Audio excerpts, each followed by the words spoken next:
Hey guys, still there, and welcome to this Transport Fever 2 tutorial. In this one I'm going to be looking at emissions and why exactly you should care about them. Emissions are something new. Transport Fever 1 didn't have them. Transport Fever 2 does, and they are especially important for towns. Over here I have the town of St. Paul. You might recognize this from my playthrough. In the second level, or the second layer, the bottom half of the town information, you can see that it has quality. Quality of stations, quality of traffic, but also quality of emissions. The more emissions you have, the more you're polluting an area. And the more you're polluting an area, the less people want to live there. So this town is actually getting a debuff to growth of 20%. This is costing me 52 residents. They're not leaving, but I could have 52 residents in this town more if I would have my emissions under control. Now, where do you find these emissions? Well, every vehicle tells you about them. If I'm looking at this ship over here, this is a ship that's supplying grain that's coming in from over there to supplying it to the port. This one on the details tab shows you how much emission scale it has, or how many emission points. This is 78. From vehicles, you can usually also expect a decent amount of emissions, but sometimes not as bad. This road vehicle over here, it's a MAN 19304. It has 75 emissions. From least to worst, more or less, you can take trams and buses and vehicles such as trucks. They have the least amount of emission. If I were to look at my tram depot, which I have here somewhere, here it is. If I look at the tram, this one has a emission standard of 69. This one has an emission of 67, which is already quite good. If you look at a bus, going to the road depot, the buses, passenger, I'm in 1990s by the way. You got an older bus, the Fishbowl, emission of 72. This one has an emission of 70, 73 and 68. So the new Flyer D40 is actually quite emission friendly. From lowest to highest, you're looking at trams and buses. Then come trucks, then come ships. At the very, very top you have the planes. And trains, well, with trains, it varies. You see, with trains, you can have an issue because you could have, for example, a train. I'm just going to throw down a train depot in the middle of town just to show you. You have the steam trains. These are usually quite polluting. They have an emission score of 72. Electric have a far lower emission score of 63, 62 even for the EMD AEM7. But if you go diesel, you're going quite high. It's 71, and for the lowest, it's 67. Ships are generally not too bad. On these lines, I'm running hovercraft and just a couple of transport ships. They do have an emission of 79, though. That is quite high. They have a standard emission of 78, these hovercraft, and the town does not like that. If you look at the planes, it's going to get worse. This plane has an emission of 89, and that is with a condition of very good. Conditions of your vehicles play into the emission score. If I look at one of my oldest vehicles, let's see, age 39 years, this ship. This happens to be the ship that I just selected, that grain supporter or grain supplier. This has an emission of 78. Its condition is still very good. If your emission score, or if your condition score is good, then you're not really getting more of an emission. If your vehicle score is bad, such as this bus, you're going to be getting more emission score than you normally do. The standard emission score for this bus is 69, but it gets a debuff or a penalty to how much emission it produces because it's in bad condition. Now you can do two things to combat that bad condition.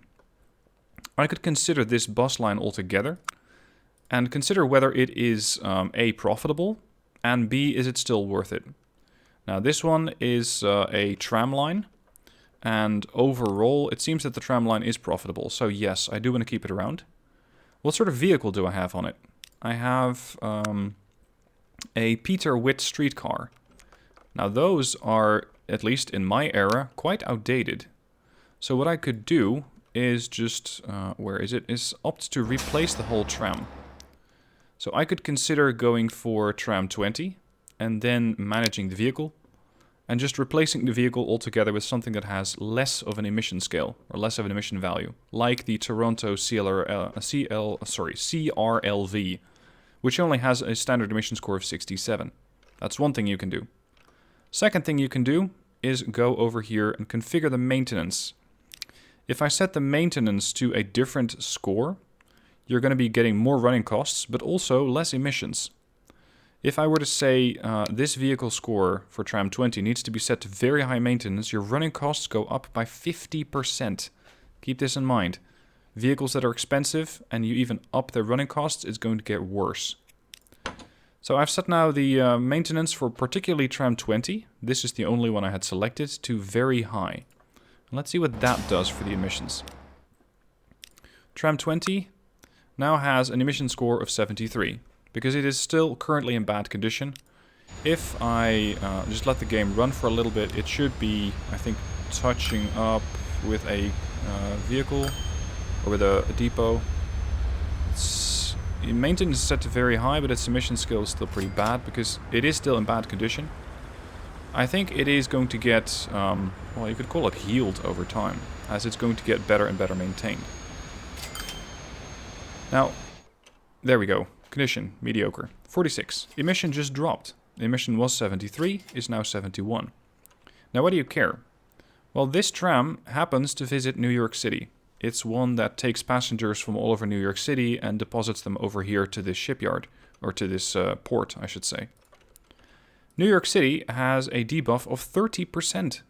I'm losing out on 41 residents because my emissions are so bad.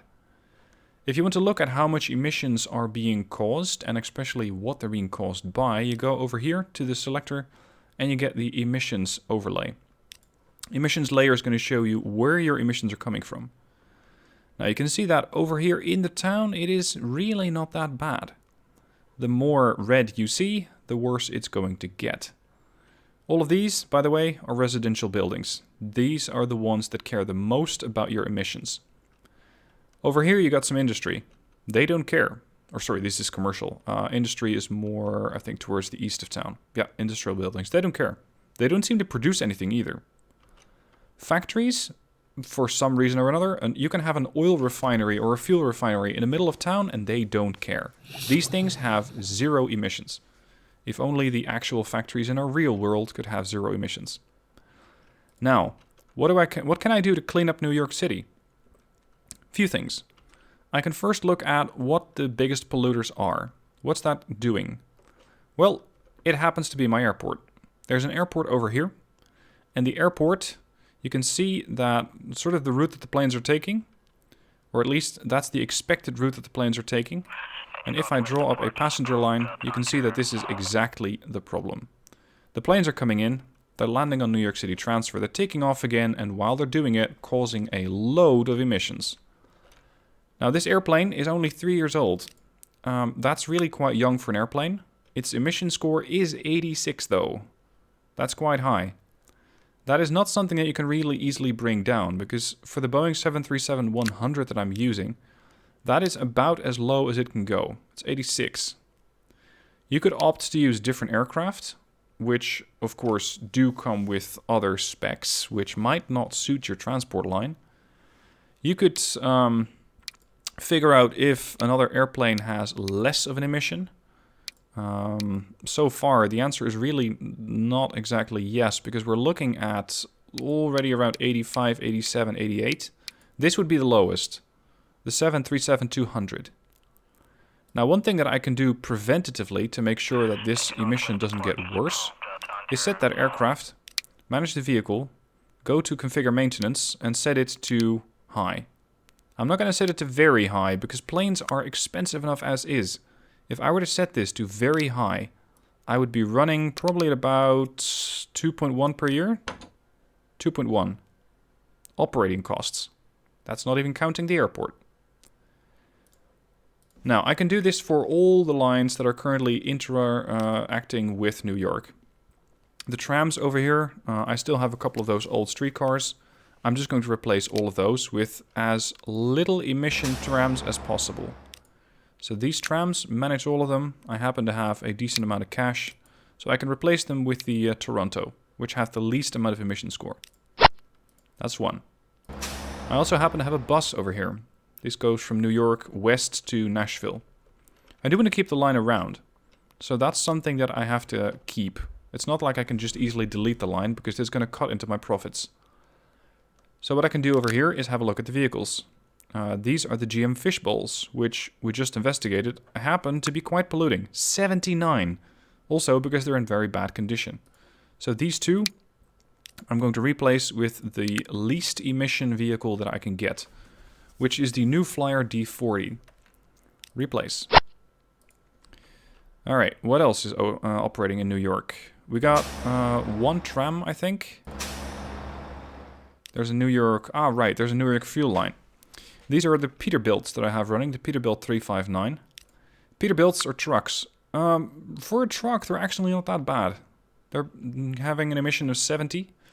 And I don't really think that there's too much that I can improve about that. The dump truck over here.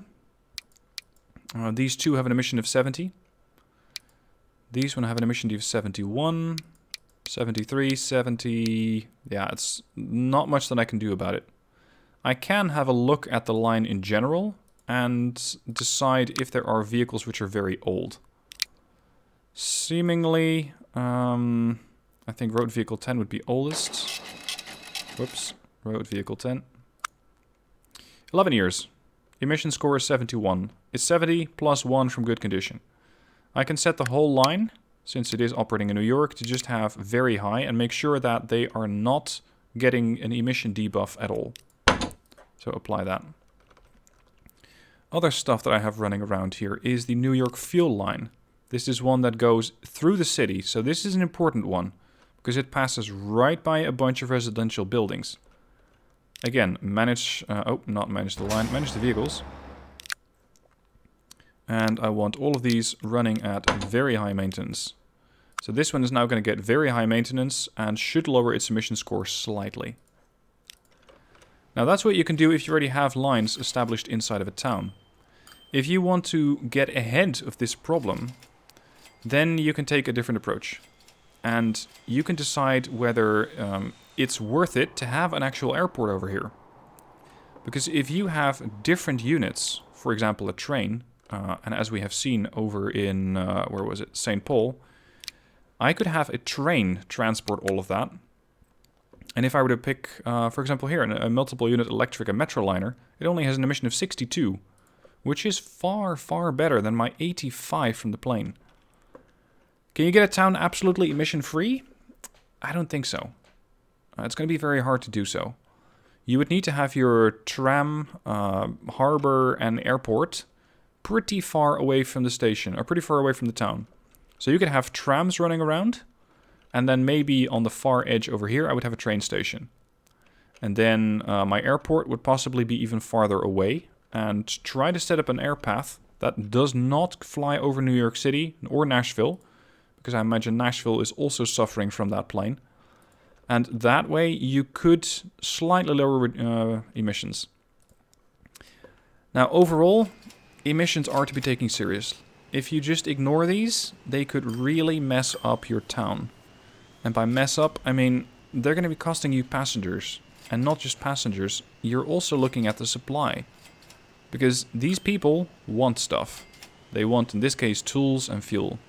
If I have fewer people, the town is shrinking. The quality, the supply, or rather the demand for it, is going down. Which means less money for me. So I need to be taking emissions seriously. The better you can get this, great. Currently I have an average emission reaching residential buildings of 68.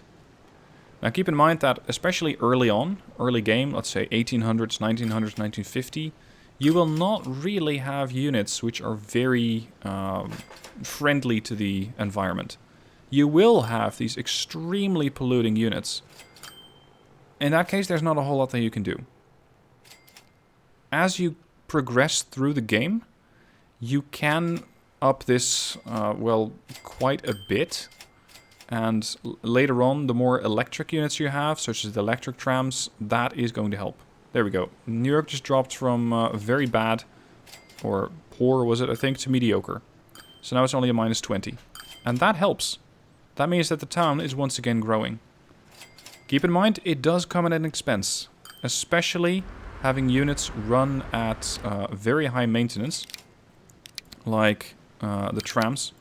The trams set at very high maintenance might no longer... Oh, that's not a tram. They might no longer turn a profit. And this is up to you. Do you want your trams to be polluting more and potentially having fewer passengers? Or do you want to be polluting less and have less of a profit? That is the decision that you have to make for your particular game, for your particular town. Tied in with this system is also a complete lack of the replace all. Let's see, the New York fuel line. Normally, if you manage the vehicles, you used to have a button over here that says replace.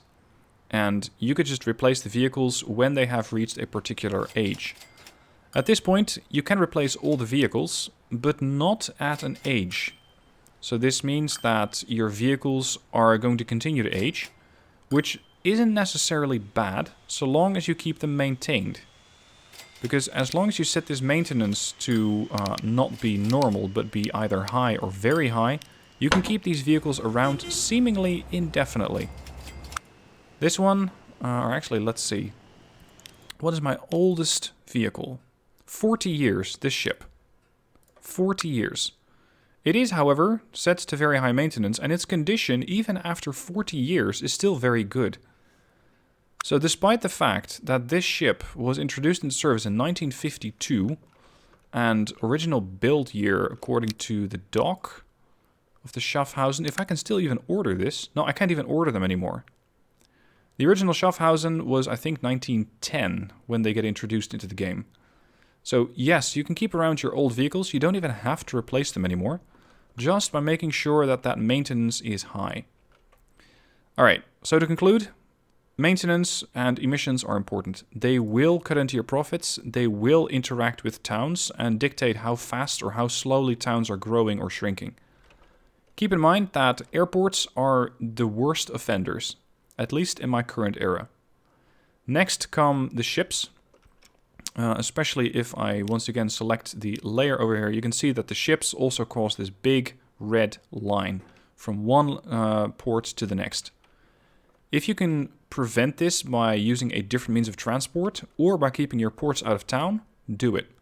This one's already quite far out of town and is not actually reaching New York. I think the plane is the biggest offender at the moment because it flies over here and it gets these sort of emissions which are drifting towards New York. So ideally, I would have not set this airport up here, but potentially here. Sure enough, that would have taken more of a toll on the lake over here. I would have had to create an artificial island, put the airport on there, and then ship everything from passengers to cargo from the port or from the airport back to New York City and or Nashville. However, you would not have as many emissions, and you would not have as much of a penalty on New York. Alright, that concludes the tutorial. If you have any questions, let me know down below in the comments, and for other tutorials, look in the description or in the playlist, and you can find other tutorials about the game. Have fun, keep your emissions under control, and go rake in the profits.